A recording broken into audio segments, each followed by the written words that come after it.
Hello po mga kabanding kaprobinsyana, welcome po sa ating YouTube channel. Mapagpalang araw po sa ating lahat. For today's video po, ang ibabahagi ko po sa inyo ay ang tungkol po sa mga panlaban, mga tips po, panlaban po sa ASF.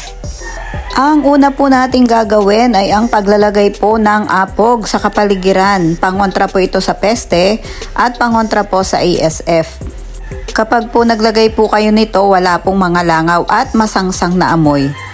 Wala pong mga langaw, wala pong bakterya nakakapit sa ating mga alagang baboy, kaya po sila ay ligtas.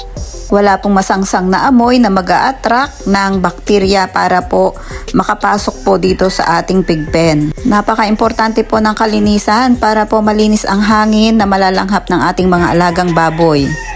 Tayo po ay maglalagay ng apog. Protection po ito sa mga peste at sa ASF pangontra. Ayan po. Lagay po tayo ng apog. Si Piggy.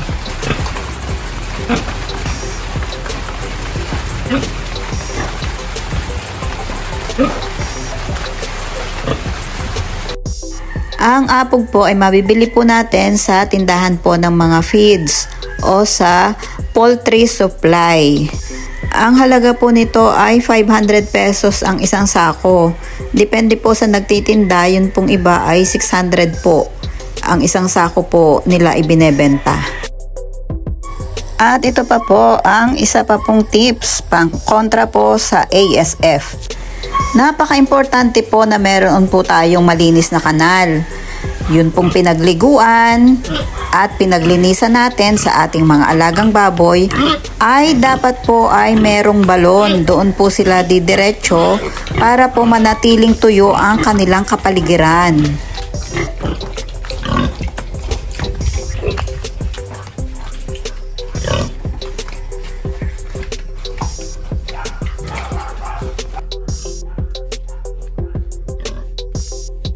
At ayan na nga po mga kabanding kaprobinsyana, nalagyan na po natin ng apog ang bawat sulok, ang paligid ng ating pig pen.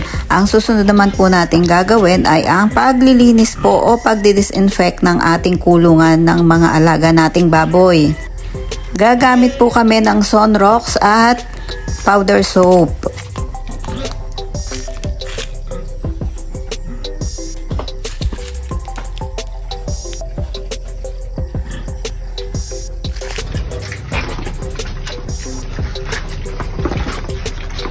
Ayan, awa po ng Diyos ay malulusog po ang ating mga biik.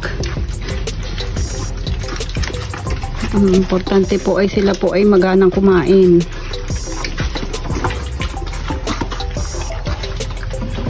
Tayo po ay naglinis, nag-disinfect. Gumamit po tayo ng Sunrox at powder soap. Ito po ang ginamit natin, Sunrox at powder soap.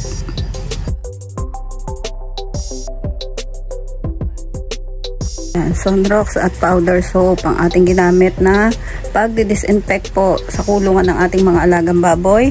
Plus po ito pong mga apog po. Ayan po. Yung mga apog po diyan na nakalagay sa paligid. At ito naman po ay bunot. Ito po yung pagka po nagpapausok sa hapon. Tayo po ay nagpapausok. Ito po ay bunot.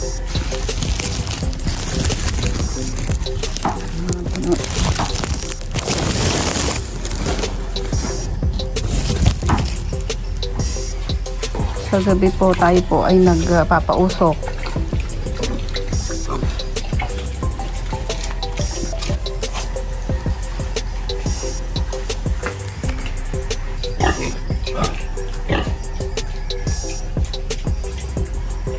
Pausok sa gabi.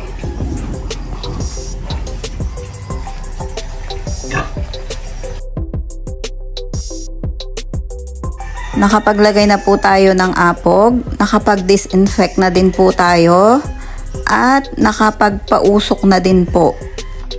Ginagawa po natin yan tuwing hapon, nagpapausok po tayo para po walang lamok.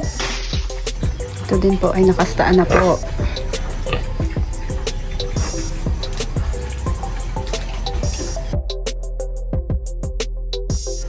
Ang kabuuan po ng ating pig pen ay may nakalagay po na net. At ang susunod naman po namin gagawin ay ang paglalagay po ng tali. Lalagyan po natin ng tali ang ating kapaligiran para po wala po talagang makapasok o makasilip man lang sa ating pig pen.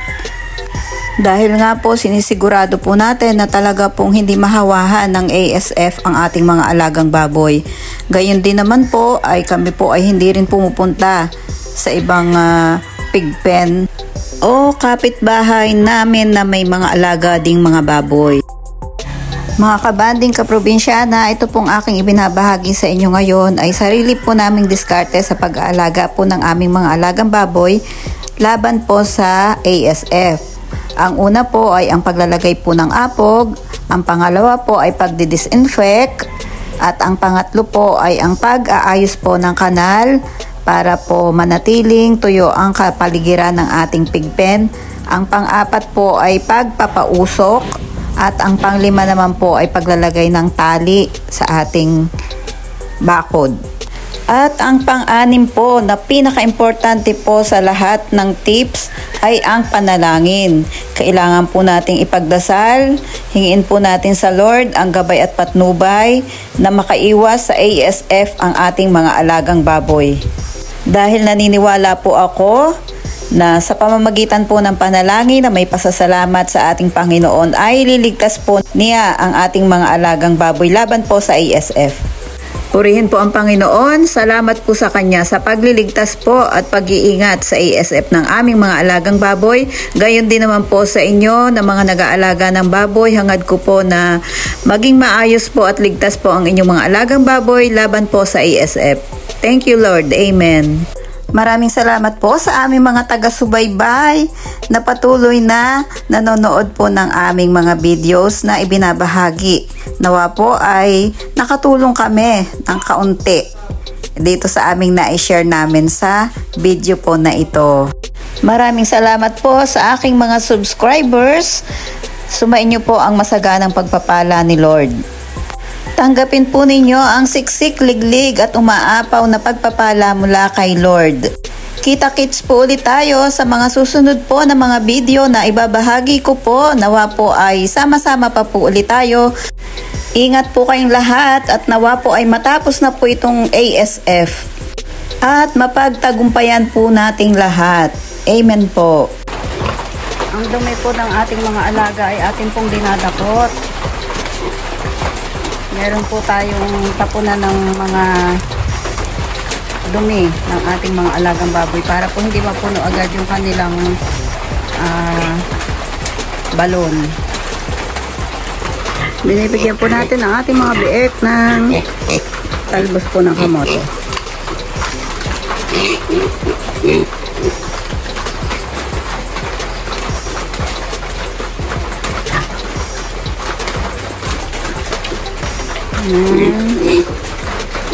Kontra po yan sa pagtatae.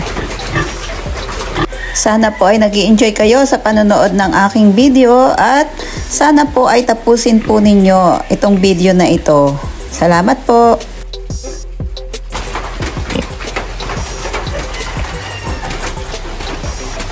Mabuti po at ito po ay nakastaan bago magkaroon po ng ASF kasi po bawal na pong maglabas ng bulugan o magpakasta. Ito po yung sinasabi ko po na paglalagay po ng tali sa ating bakod.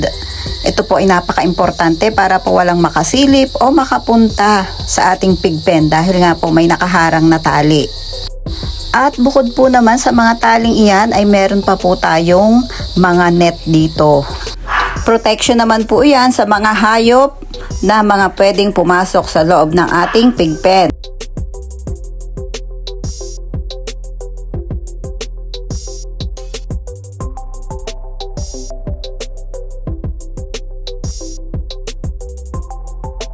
Ito po yung maliit na pasukan po ng aming pig pen na kami lamang po ang makakadaan. Ito po ay may mga nakalagay po na apog. Bago po kami makapasok sa aming pig pen ay maaapakan po namin itong apog. Ito po ay protection para po panlaban po sa ASF.